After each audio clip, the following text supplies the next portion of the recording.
Foi inaugurado recentemente um novo prédio do Centro de Controle de Zoonoses em Taubaté. O local atende atualmente 500 animais. Carolina Silva esteve lá e nos explica mais. Exatamente. Quem vai nos dar mais informações é o Dr. José Carlos Cardoso, ele é coordenador aqui do novo Centro de Zoonose. Olá, doutor. O que tem de diferente nesse novo centro? Na realidade é toda uma instalação moderna, né? A outra instalação já tinha mais de 17 anos de uso, né? Agora essa instalação totalmente reformulada, uma instalação moderna dentro de vários princípios aí de bem-estar, vários princípios aí, questões ambientais, né, que favorecem o trabalho da equipe e o acolhimento dos animais que chegam até aqui ao CCZ. Ok. E qual foi o valor investido nesse novo centro?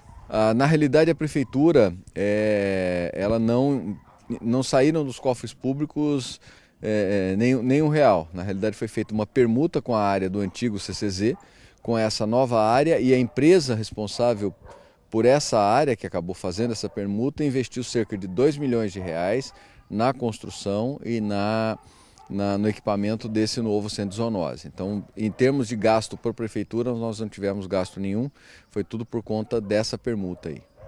Quais são os procedimentos realizados aqui? Basicamente a apreensão de animais de grande e pequeno porte, né, dentro dos critérios previstos em lei, os trabalhos de castração, os trabalhos de manutenção dos animais apreendidos aqui dentro, né? Então a gente tem todas as mesmas ações que eram desenvolvidas no outro centro de zoonose, só que dentro de uma condição muito melhor do que a gente já tinha nas outras instalações. Quantos animais são atendidos atualmente? Olha, nós temos alojados no centro de zoonose cerca de 500 animais de pequeno e grande porte e atendemos em média para a castração de 10 a 15 animais por dia de munícipes de Taubaté. E como que a população pode ajudar o centro de zoonose? Olha, a gente acredita que o maior auxílio para o centro de zoonoses em termos da população seria o não abandono de animais, né, e o não evitar que esses animais procriassem de uma maneira assim desordenada. É óbvio que a gente sabe que as pessoas às vezes querem ajudar com doações aqui de materiais, essas doações são bem-vindas, né, jornais e coisas, mas o maior auxílio que qualquer população pode fazer para um centro de zoonose é cuidar bem de seus animais para que eles não precisem vir aqui para dentro, né, por uma questão de um abandono, por uma questão de um atropelamento, de maus tratos, alguma coisa nesse sentido. E se a pessoa quiser adotar um animal, ela pode vir até o centro de zoonose? Ela deve vir até o centro de zoonose, né? Nós temos à disposição de toda a população esses 500 animais, a maioria deles já está disponível para adoção, a maioria castrado já, né? Exceto os filhotes que chegam, ou alguns animais que chegam em péssimo estado aí, que já ainda não dá para fazer o procedimento.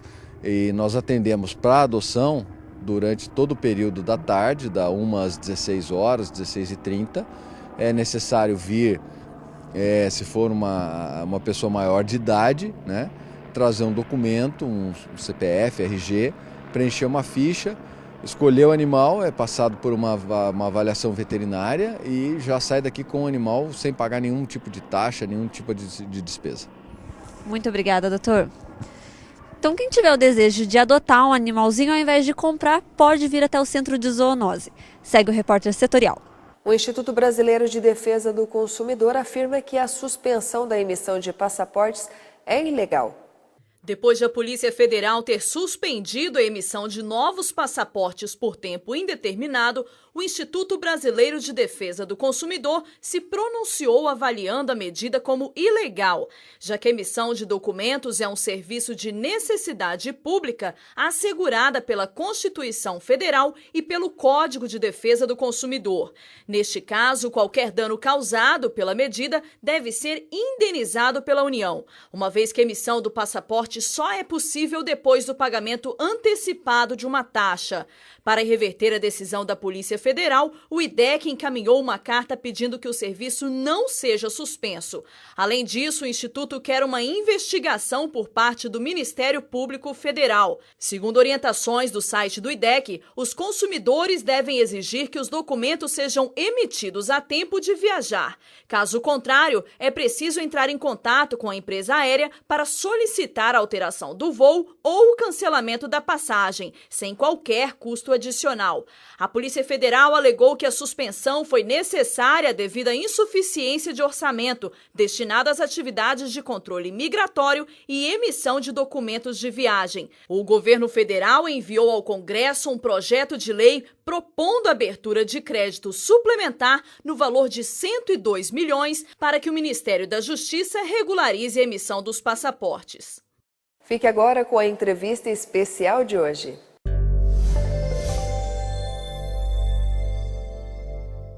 Outro dia eu li num jornal que o Vale do Paraíba tem a maior reserva de Mata Atlântica nativa e que essa mata está sendo muito bem conservada aqui na região. Será que é verdade? Olha, hoje a Tatiana Mota, que está aqui comigo, veio e eu vou aproveitar para conferir essa história, porque ela é diretora de articulação do Corredor Ecológico. E eu acho até que, se nós estamos com esse grau de avanço e de respeitabilidade de preservação da mata, alguma coisa a gente deve ao Corredor Ecológico. Se não tudo, pelo menos parte. Tudo bem, Tatiana? Prazer. Satisfação enorme tê-la conosco aqui. Prazer é meu. Muito obrigada pelo convite. Conta pra gente, é verdade isso? A Vale do Paraíba é a maior reserva de Mata Atlântica nativa do país e estamos com esse grau aí de avançado de preservação? A gente teve, sim, agora recentemente saiu um estudo da Embrapa, junto com o INPE, que detectou, sim, que a gente teve um aumento de reflorestamento natural aqui no Vale do Paraíba,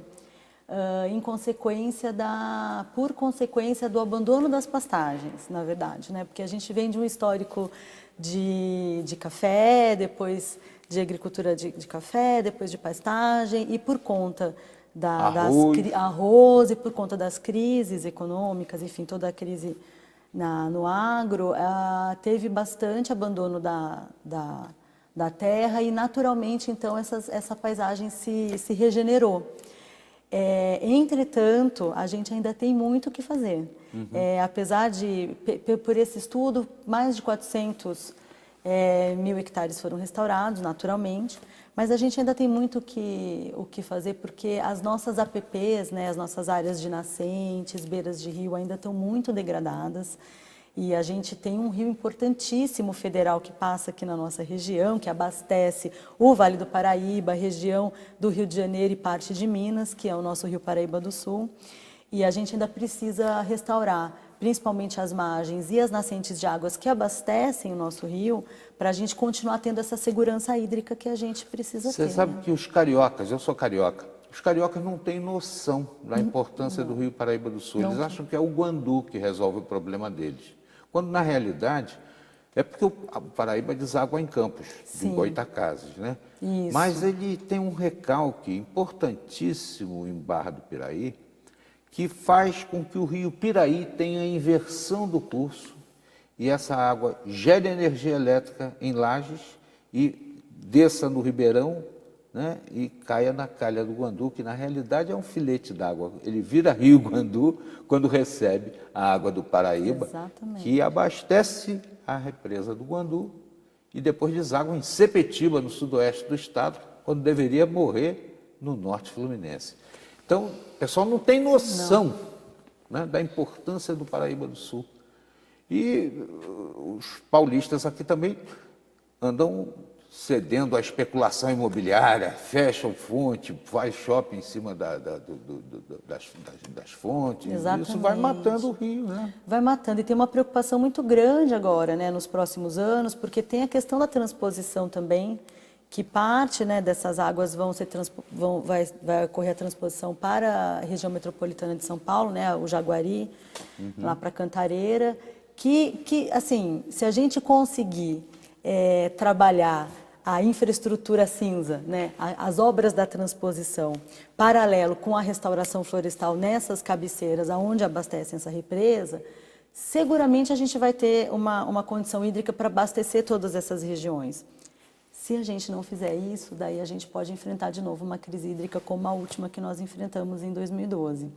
Então, é uma preocupação muito grande das pessoas que trabalham com o meio ambiente aqui no Vale do Paraíba, de pesquisadores, porque se você pega, por exemplo, ali a bacia do Rio do Peixe, que é a principal fornecedora, né, de água para o reservatório do Jaguari, que fica ali em Monteiro Lobato, São José dos Campos e São Francisco Xavier, ali você tem uma degradação absurda e as nascentes ali não estão protegidas. E os areais?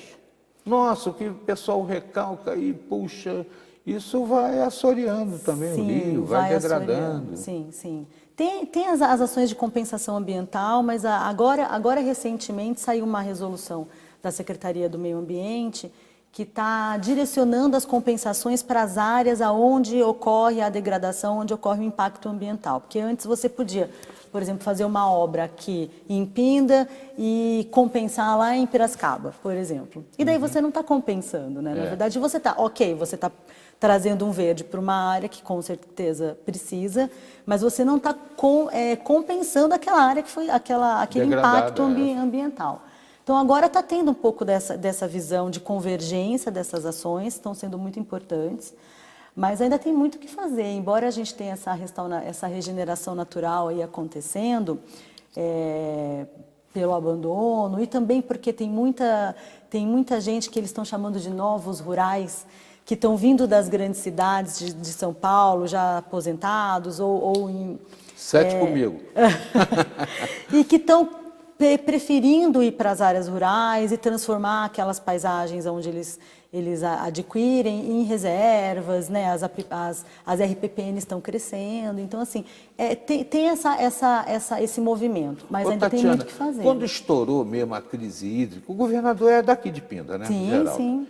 E a gente debatia, e pessoas que são ligadas, né? Não falei diretamente com ele, mas falei com pessoas ligadas, o Chesco e outros tantos, que o governador podia, ao invés de fazer esse negócio de puxa água dali, buscar uma solução definitiva, que poderia ser captar água do mar em Bertioga e fazer com que essa água fosse tratada e chegasse às torneiras. Isso é uma loucura ou é uma coisa viável e talvez efetiva? Mas eu vou te pedir para a gente aprofundar esse papo na sequência da entrevista. Tá bom. Tatiana Mota, diretora de articulação do Corredor Ecológico, está conosco aqui para abordar temas ambientais da máxima importância. Você não pode perder o segundo bloco, não saia daí.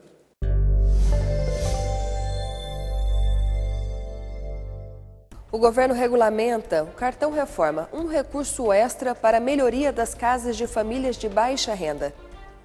Saiba mais no próximo bloco. Voltamos já.